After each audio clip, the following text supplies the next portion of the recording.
You're listening to the Mind Over Murder podcast. My name is Bill Thomas. I'm a writer, consulting producer, and now podcaster. I am now trying to use my experience as the brother of a murder victim to help other victims of violent crime. I'm working on a book on the unsolved Colonial Parkway murders, and I'm the co-administrator of the Colonial Parkway Murders Facebook group, together with Kristin Dilley. My name is Kristin Dilley. I'm a writer, a researcher, a teacher, and a victims advocate, as well as the social media manager and co-administrator for the Colonial Parkway Murders Facebook page with my partner in crime, Bill Thomas.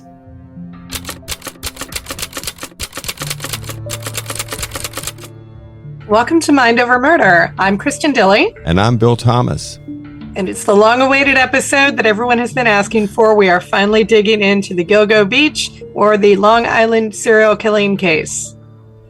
It's a discussion even whether we should call it Gilgo Beach or LISK. Exactly. I've been calling it LISK, but I know that the news media has been calling it Gilgo Beach. We're talking about the same thing. We all know that. And we do want to thank everybody who reached out and was like, are you guys doing an episode? Are you?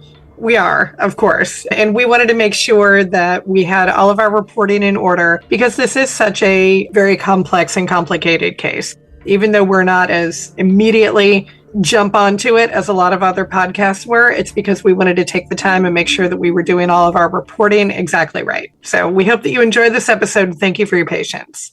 So what's going on with the Gilgo Beach killer? Gosh. It's been actually a pretty crazy rip-roaring ride here, and it feels like you can't turn on the news anywhere without hearing a little something about it. When we were recording this, it is July the 29th, and he was arrested on the 13th, I believe. Is that right?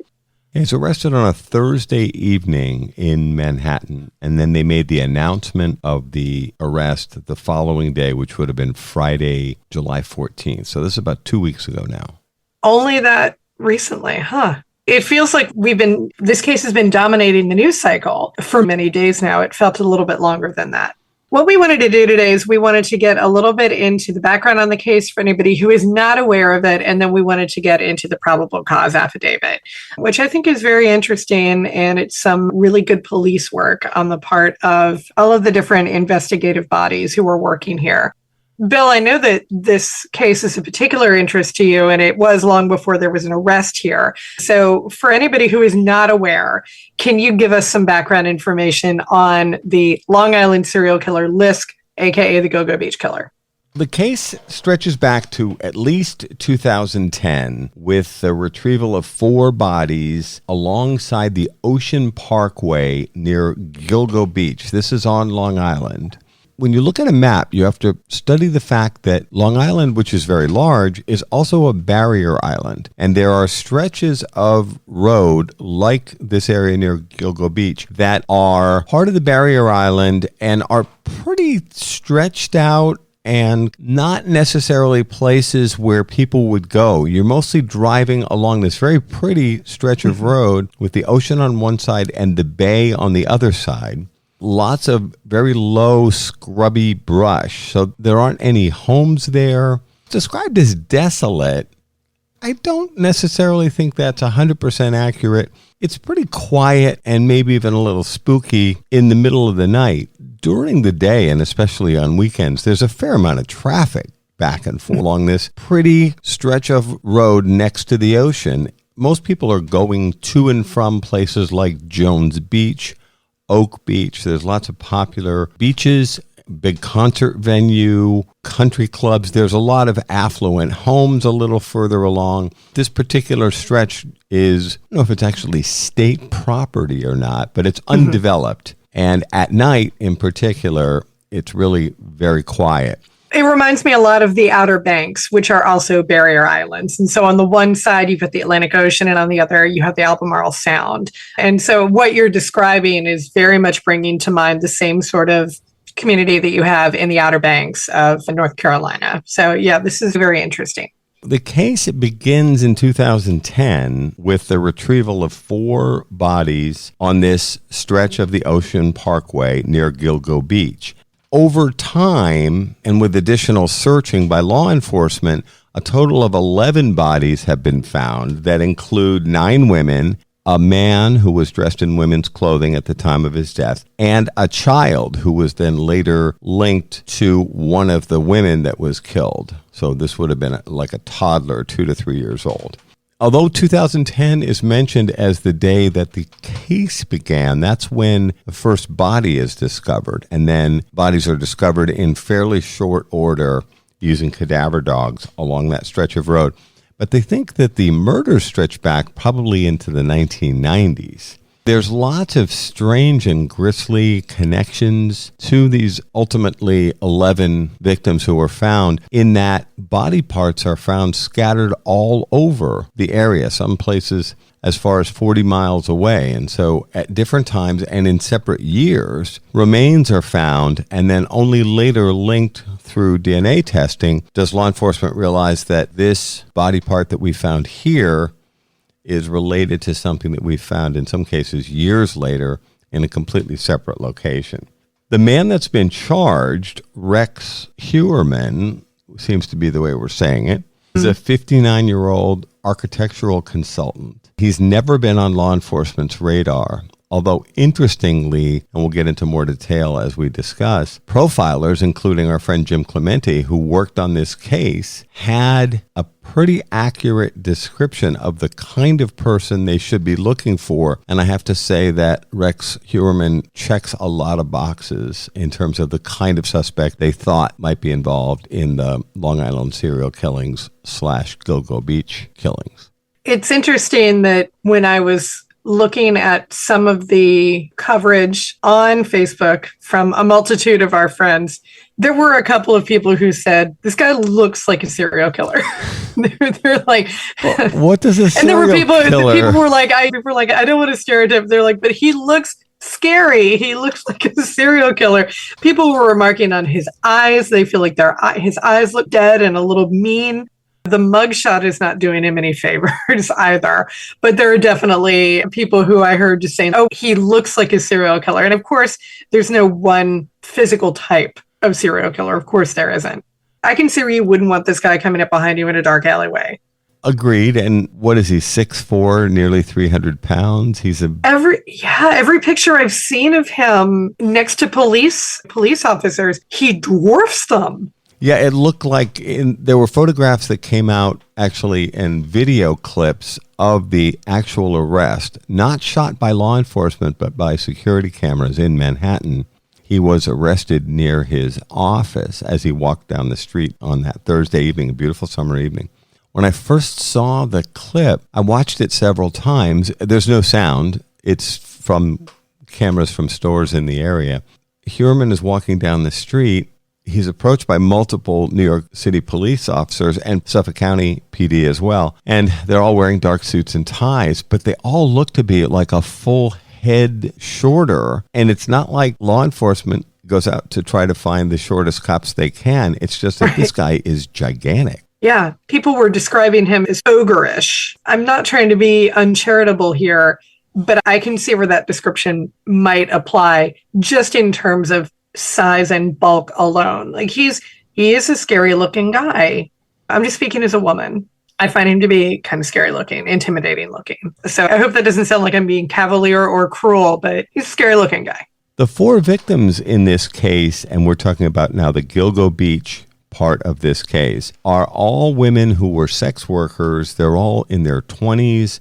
They're young. They're petite. Mm-hmm. They mostly have fair skin, blue or green eyes, hazel eyes, and they all seem to be very diminutive. And that may be a type that he's interested in. Some people have said that's also, sadly, a person of that size is more easily disposed of. All of these women were working as escorts. They were all connected likely through classified ads like on Craigslist, and they ultimately were able to track the movements of these 4 women and their killer through electronic means once they were able to narrow down the field. Now, there's been a lot of problems in this case, and we'll talk about that in an upcoming episode with former NYPD Detective Joe Giacalone, who has studied this case very closely for a number of years and has a lot of interesting observations for us. And that's in an upcoming episode of Mind Over Murder. Over the last 2 weeks now, there's been intensive searching at Heuermann's home, as well as related locations, including his office in Manhattan, storage units that he rented in several locations, and homes in even in other states, including a small complex in South Carolina that he owned with his brother, a timeshare condo that he owned in Las Vegas, and other potential locations. Most of the searching has been concentrated, however, at his home in Massapequa Park, Long Island. Watching the news reporting on this with my family members in particular is always very interesting because, and I don't know if this happens to you, Bill, but it happens to me. Whenever something vaguely true crime related or directly true crime related, i.e. we found a serial killer on Long Island, occurs, and I'm sitting watching the news with my family, they all look at me like, do you have something to say on this? This is interesting. Can you interpret this for us? And so I happened to be watching the news with my parents when they were talking about what they had found in Rex Heuermann's house. And I'm talking about the vault that they found that is soundproof and contained a number of guns. The exact number was 279 guns, I believe. That was very interesting. And one of my family members looked at me and they were like, what does that mean exactly? And I said, it could mean any number of things. It could just mean that he likes guns. It could also mean that he was killing them in his home. And that is something that I know law enforcement is looking into. This is a very disturbing case. One thing that's evident, in addition to being a gun enthusiast, shall we say, only about 92 of those weapons were permitted. Possible that some of the weapons might include gun parts like silencers and other attachments. But nonetheless, he has an unusually large number of guns in this walk-in vault, is the word that law enforcement was using. So that's extremely unusual. It's also very unusual that this guy's an architect. He's trained and he has worked as an architect for 30 plus years, primarily in New York City. Yet the home they live in, Massapequa Park, Long Island, is notable for being incredibly run down and in poor repair. So the house is the crappiest house on the block. The front porch is held up by 2x4s. It needs a paint job. It looks like it needs renovation. The other homes on the block are significantly neater. Many of them have been replaced by newer homes. This property where he and his wife and 2 children, both grown, live is notable for how run down and sad looking it is. And this guy's an architect. It's very strange. That was a great comment that was made on our Mind Over Murder page by Sue Moose. And I want to make sure that I actually read this comment out loud because she says something very similar to what you just said. So Sue says, I'm wondering something. I have heard that he's an architect, but his house was in a shambles and being held up in some places with boards. Some commentators wonder why when he was an architect. Maybe he didn't want anyone in the house working and updating it due to being afraid someone would find something. It just makes me wonder. And I thought that was an excellent point from Sue. It also appears that Heuermann is in some financial trouble. He has unpaid taxes in the hundreds of thousands of dollars. He's clearly spent money in very strange ways, buying a timeshare condo in Las Vegas near an area that's frequented by sex workers, buying property in South Carolina where his brother currently lives, and spending money in odd ways. 279 weapons isn't something that you can just acquire for $1.95 a piece. Yeah. So he's spending money in very strange ways, but he's sure not putting any money back into this rundown house, which was spooky and even avoided by children and neighbors who didn't have very much interaction with him, but had a tendency to avoid him because he was such a strange, off-putting kind of character. What we'd like to do for you all is go into one of the documents that the New York Times posted. And we made sure that we put the link to this on our Facebook page right after the arrest occurred. Because we did this with the Rust affidavit, we wanted to do the same thing with this document, and we wanted to go over it in detail for you. Basically, we do it so that you don't have to. So the document that we're referencing today it's basically an argument against bail for Mr. Heuermann.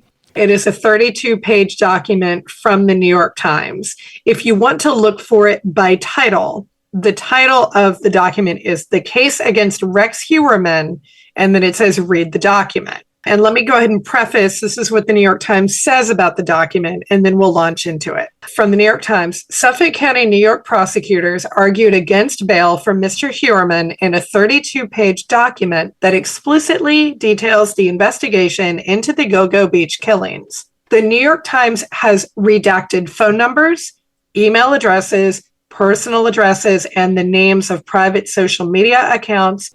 It has also redacted offensive material that was included in Mr. Heuermann's internet searches. Let me add something here too, Kristin, which is some people have gotten confused in reading this document and remember a similar document in the Brian Kohberger case in the Idaho 4 murders. Understand that law enforcement investigators are only going to put up what they need to make the point that this person deserves to be incarcerated, in this case without bail. This isn't their entire case. And this is where, for months now, since the Kohberger arrest in the Idaho 4 murders, people have been saying they don't mention this and they don't mention that. The prosecutors are not going to lay out their entire case for the defense to begin picking apart at this early stage. So in arresting Mr. Heuermann, they're going to provide a healthy piece of the case that they're building against him. But remember, at this point, they haven't gone in and searched his home. There's so much more work that needs to be done, which will be part of a presentation in a court of law. And of course, everyone has a right to be defended aggressively and professionally by defense counsel. And so there'll be plenty of opportunity through discovery for defense attorneys to attack, if they can, aspects of the presentation of the prosecution. When you read a document like this, it isn't necessarily the entire case. It's just a piece of the case, enough to make their point that we believe that Mr. Heuermann should not be out with the public. That's an excellent point. Let's go ahead and dig into this bail application here. So I'm going to go ahead and go through, and we'll just take this piece by piece. I'll stop every once in a while. Bill will do some color commentary. I'll do some color commentary, and we'll continue from there. So we're going to go ahead and get started. So this reads, County Court of Suffolk County, State of New York, the people of the State of New York against Rex A. Heuermann. Defendant Rex A. Heuermann stands before this court charged by the grand jury with, bullet points, murder in the first degree in violation of New York State Penal Law, Section 125.27, a Class A1 violent felony for the death of Melissa Barthelemy on or about July 10, 2009. Murder in the first degree, a Class A1 violent felony for the death of Megan Waterman on or about June 6, 2010. Murder in the first degree, a Class A1 violent felony for the death of Amber Costello on or about September 2nd, 2010. Murder in the second degree, a Class A1 violent felony for the death of Melissa Barthelemy on or about July 10, 2009. Murder in the second degree for the death of Megan Waterman on or about June 6, 2010, and murder in the second degree in violation of New York State Penal Law, Section 125.25, a Class A1 violent felony for the death of Amber Costello on or about September 2nd, 2010. They are only listing 3 victims here. They believe they've connected Mr. Heuermann with 4 victims. However, the electronic links that I mentioned before, the use of the cell phones, were stronger in these first 3 murders mentioned. In the 4th murder, the cell phone records were not retained for as long, so that presented a problem. So they've decided to focus on 3 of the victims. They ultimately may build a case for the fourth victim, but at this point, they're only bringing up the first three of the four Gilgo Beach victims. I also want to mention, too, that as we've all noticed at this point, when we're looking at things like bail applications and probable cause affidavits, there is a lot of repetitious language. And so there will be times when I'm leaving out portions of things like, for example, section 125.25, just because I don't want to get repetitious. So I'm not purposefully leaving things out that I think are worthy of note. I'm just trying to spare us all from repetition. So please just note that. Okay, next page. As described below, based on the serious, heinous nature of these serial murders, the planning and forethought that went into these crimes, the strength of the people's case, the length of incarceration the defendant faces upon conviction, the extended period of time that this defendant was able to avoid apprehension, his recent searches for sadistic materials, child pornography, images of the victims and their relatives, counter surveillance conducted online as to the criminal investigation, his use of fictitious names, burner email and cell phone accounts, and his access to and history of possessing firearms, the only means to ensure defendant Rex A. Heuermann's return to court is to remand him without bail.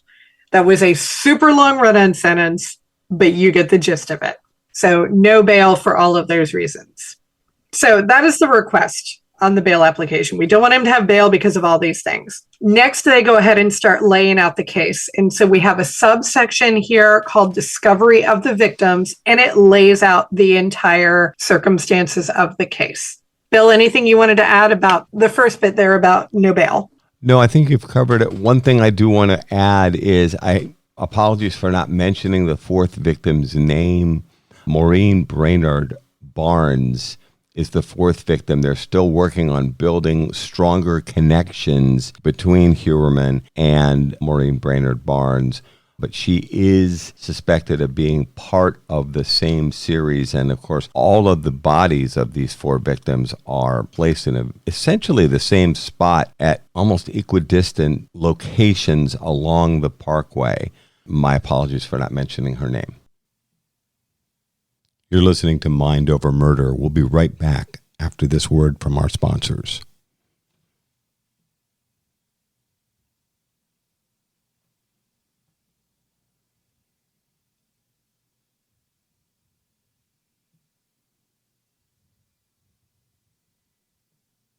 We're back here at Mind Over Murder. Discovery of the victims. On December 11th, 2010, police officer John Malia was conducting a training exercise with his canine partner, Blue, along Ocean Parkway in Gilgo Beach, Suffolk County, New York. During the course of the training exercise, Blue located a set of human remains. The remains were later identified to be those of Melissa Barthelemy. 2 days later, on December 13th, 2010, the SCPD continued to search in proximity to where the remains of Melissa Barthelemy were recovered. On that date, members of the SCPD found 3 additional sets of human remains within 1/4 mile of the first discovery, and they reference an image below.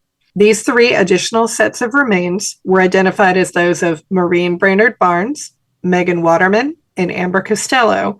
The cause of death of all 4 women was determined to be homicidal violence. And so on page 3, you've got a nice full color map here that shows the locations of all of the different remains of the victims. And again, we have already given a link to this document on our Mind Over Murder page, but we will put the link in our show notes in addition. I can't emphasize enough how great these documents are. They're incredibly detailed with pictures and diagrams. They're easy to follow. I encourage you to take a few minutes, click on the link, and check this out. A lot of work went into this presentation, and this is the kind of material that ultimately will be presented in court if the case goes to court. They've done a fantastic job of explaining how this case unfolded. I do want to mention also that next to the name Maureen Brainerd Barnes, there is a footnote down at the bottom, footnote 1, and it does acknowledge exactly the same thing that you were talking about a couple of minutes ago, Bill, that they don't have enough of a case, but they're working on it. So let me read the footnote for this. Footnote 1. Although the defendant is not yet charged with any crimes as to the disappearance and murder of Ms. Brainerd Barnes, as set forth below, defendant Rex Heuermann is the prime suspect in her death and the investigation, which is continuing and is expected to be resolved soon. Moreover, there is substantial evidence of defendant Heuermann's involvement in the disappearance and death of Ms. Brainerd Barnes, which evidence closely fits the modus operandi of the defendant in relation to the deaths of the other 3 women, and which supports the current charges. As such, this bail application contains descriptions of that evidence, which demonstrates the strength of the people's case as currently charged.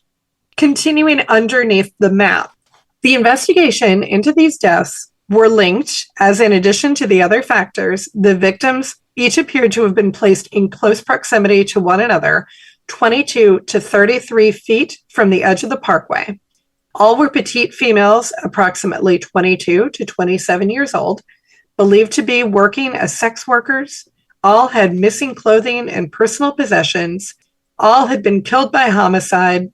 All had contact shortly before their disappearances with a person using a burner cell phone, i.e. cell phones without an associated verified identity, and the cell phones of 2 of the 4 victims, Brainerd Barnes and Bartholomew, were used by the killer after their deaths. In addition, each of the 4 victims were found similarly positioned, bound in a similar fashion by either belts or tape, with 3 of the victims found wrapped in a burlap type material. And this burlap type material could be incredibly important as the case moves forward. It appears to be camouflage burlap that is used by hunters to build duck blinds and things like that to hide behind when you're out duck hunting and hunting other animals. Apparently, Mr. Heuermann is an avid hunter. The next section of the bail application states recent investigation. In January 2022, the Suffolk County District Attorney's Office assigned an experienced team of investigators, analysts, and prosecutors to work jointly with law enforcement partners from the Suffolk County Police Department, New York State Police, Suffolk County Sheriff's Office, and Federal Bureau of Investigation. A comprehensive review of every item of evidence and information in this investigation was undertaken by the team. On March 14, 2022, approximately 2 months into the renewed joint investigation, this comprehensive review led to the discovery of a first-generation Chevrolet Avalanche that was registered to defendant Rex A. Heuermann at the time of these murders. As described below, this was significant because a witness to the disappearance of Amber Costello identified a first-generation Chevrolet Avalanche as the vehicle believed to have been driven by her killer. Bill, for anybody who doesn't know, can you describe a Chevy Avalanche? Sure. This actually becomes key to the advancement of this investigation. First of all, they've been looking into the murder of these young women since 2010. So that's 12 years ago. And they've estimated that the killings had taken place even further back, at least to 2009 and perhaps earlier. So we're talking about 13 years at this point. It's worth noting that after the Suffolk County District Attorney's Office put together this team of people from Suffolk County, New York State Police, Suffolk County Sheriff's Office, and importantly, the Federal Bureau of Investigation, who have been blocked from earlier investigations into this case for reasons that we'll get into in a later episode. It's only 2 months after this investigation rolls out. It's actually a matter of weeks. The Chevy Avalanche information is discovered. It's very sad to state that law enforcement had this information for as long as 12 or more years. And a Chevy Avalanche is actually a very distinctive looking truck, a mix between an SUV and a pickup truck. And the first generation Chevy Avalanche has a very distinctive profile. It has what almost looks like a roll bar built in behind the cab of the truck that shapes into a little triangle. The silhouette, if you're a car person, which I am, is incredibly distinctive. This Chevy Avalanche was reported as being driven by a client of one of the workers, Amber Costello, at her home It's very unfortunate that this wasn't followed up on. Apparently, this evidence was misfiled. This tip from a man who was a roommate of Amber Costello. He had described an incident that had happened at Ms. Costello's home where this man and another man had engaged in a scam where they pretended to be Amber Costello's boyfriend, burst into the room and basically scared Mr. Heuermann away. And they had apparently run this scam a number of times. Heuermann is a married man. He's also a John. He's sitting there with a sex worker. Money has already changed hands. And then these guys burst into the room and pretend to be the jealous boyfriend, and Heuermann makes his exit. The description of the client, who turns out to be Rex Heuermann, and his vehicle are all there in the police files. And of course, this guy is physically very distinctive, 6'4", 300 pounds. They are among the first people to use the word ogre. He's a big, block-headed guy with a sort of unfashionable dark haircut and these 70s style glasses, and they described him as ogre-like. It may not be fair, but it's probably pretty accurate. The distinctive silhouette of the truck, as well as his very distinctive physical appearance, actually should have been a very powerful lead that should have been followed up by law enforcement 12 years ago. Okay, continuing. This discovery led to a comprehensive investigation of defendant Heuermann, which consisted of over 300 subpoenas, search warrants, and other legal processes to obtain evidence. As discussed more fully below, among the items uncovered were cell phone billing records for defendant Heuermann's corresponding to cell site locations. For one, the burner cell phones used to arrange meetings with 3 of the 4 victims. 2, the taunting calls made to a relative of Ms. Barthélemy. 3, a call made by a detective to Ms. Barthélemy's cell phone while looking into her disappearance. And 4, calls checking voicemail on Ms. Brainerd Barnes' cell phone after her disappearance. In addition, Heuermann lived in Massapequa Park, where the victims were believed to have disappeared from, and he worked in Midtown Manhattan, in the vicinity where the taunting calls were made to the sister of Ms. Barthélemy. As set forth more fully below, defendant Rex Heuermann is believed to be the person who used the burner cell phones to communicate with each of the 4 victims prior to their disappearance, and who used Ms. Brainerd Barnes' cell phone and Ms. Barthélemy's cell phone after their deaths. Both defendant Heuermann and these burner cell phones had significant connections to both Midtown Manhattan and Massapequa Park, New York. It's worth noting here that the FBI was brought in this time around and allowed to participate. And I think all of the law enforcement agencies played a key role, but the cell phone technology tracking performed by the FBI and other agencies is incredibly impressive. Yeah. This is one of the strengths of the FBI. They have a team called the Cellular Analysis Survey Team, referred to as CAST, C-A-S-T. Their mission, and this is very interesting, they performed this so admirably, it's worth highlighting. CAST's mission, quote, is to support the FBI along with state, local, and tribal investigations through the analysis of cellular call detail records, CDRs, and their associated tower information.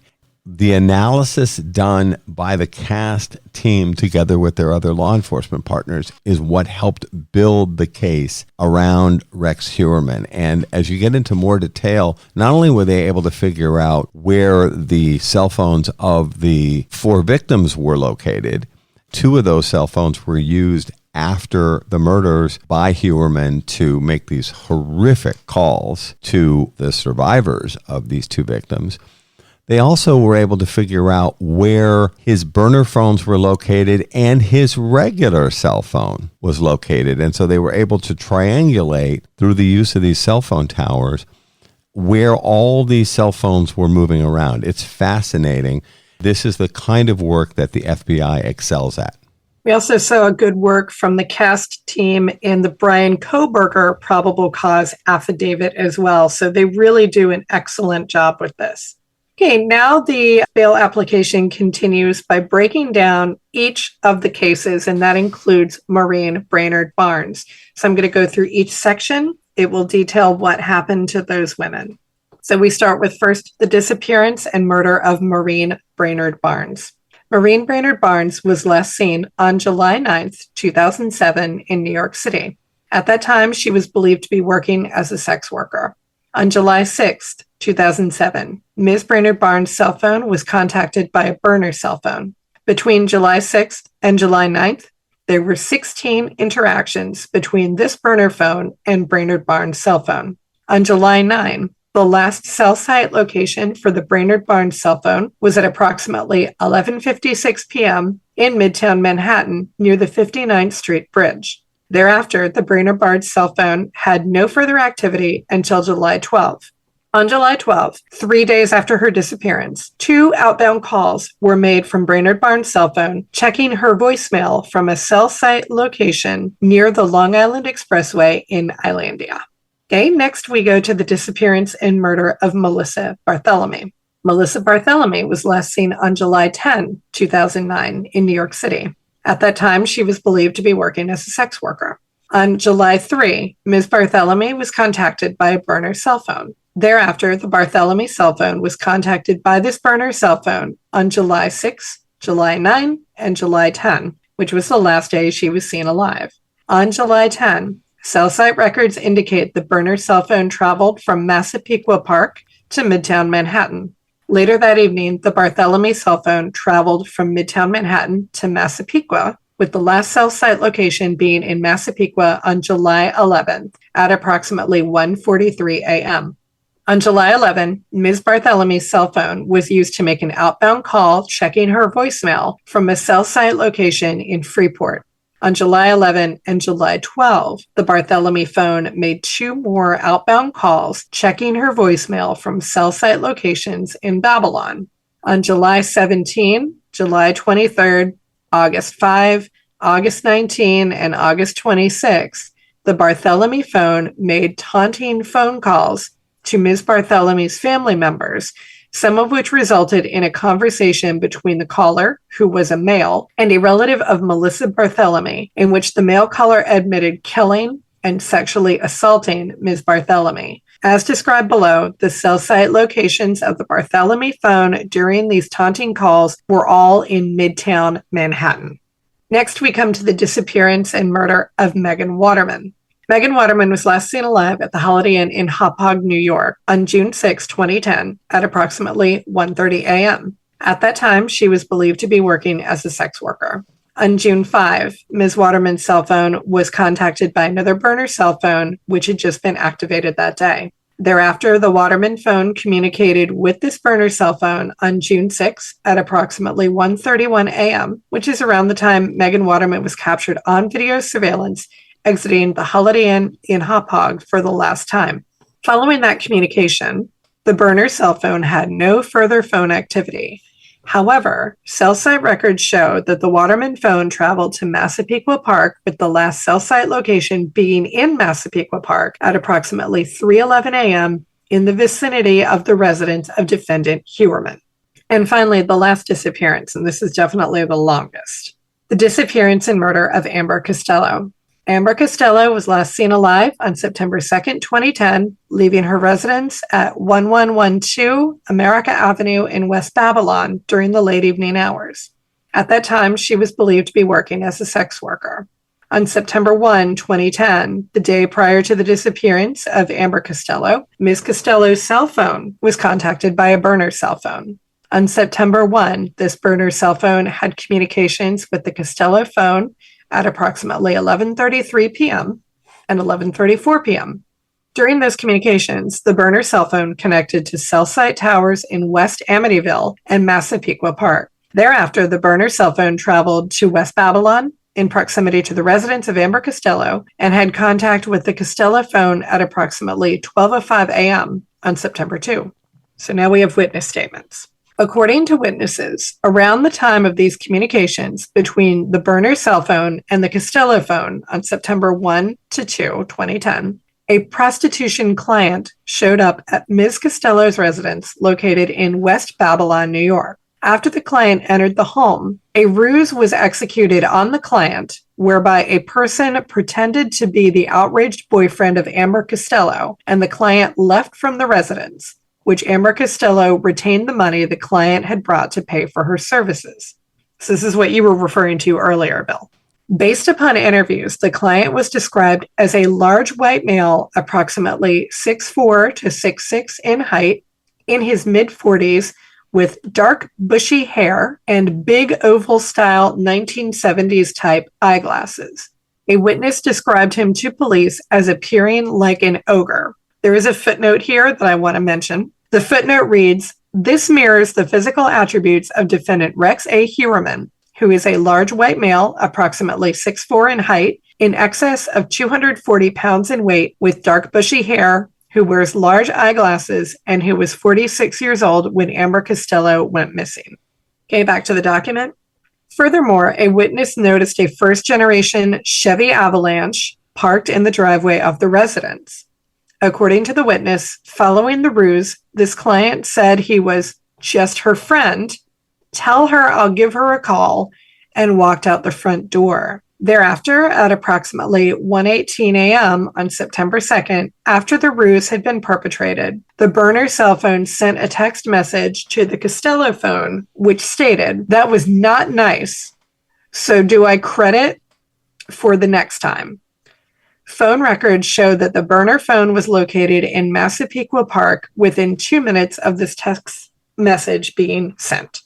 According to a witness, later the next day on September 2nd, 2010, Ms. Costello was again contacted by the same client that was in the house the night before the avalanche. Further, Amber told us that he wanted to see her again, but he didn't want to come back to the house because of her boyfriend. Thereafter, on September 2nd, at approximately 9:32 p.m., the same burner cell phone from the previous evening again communicated with the Costello phone. During this communication, the burner cell phone and a cell site location in Midtown Manhattan. Following this communication, and based upon the cell site records, the burner cell phone traveled to Massapequa Park and had contacts with the Costello phone at approximately 10:39 p.m. and 11:05 p.m. Cell site records for the burner phone indicate that at approximately 11:17 p.m., the phone traveled to West Babylon in proximity to the residence of Amber Costello. Subsequently, Amber Costello left her own cell phone behind, walked out the front door of the residence, and was seen alive for the last time. Shortly after Ms. Costello left the house, a witness observed a dark-colored truck pass the house, specifically coming from the direction Amber had walked towards. There's so much to unpack here in this final description of what happened with Amber Costello. This is the place where the scam is run on Heuermann, and he demands a credit, and he appears to have talked Amber Costello into meeting him the next evening for a credit, if you will. The fact that this tip with a good physical description of Heuermann, as well as a good description of an extremely distinctive vehicle, and not a big seller, I would add. Chevy Avalanches weren't selling like hotcakes. It's a shame this was missed by the first investigative team back around 2010. It was all here waiting to be discovered with an incredible amount of detail. It's tragic that this investigative team botched this investigation so badly that it wasn't until the new team came in about 16 months ago and began this investigation anew that this case moved forward in the way that it has. Very interesting information here and a lot to unpack. So we still have a number of different pages of the bail application to go over with you all. So we will continue that in our next episode. Thank you so much for listening to this episode of Mind Over Murder. We'll see you next time.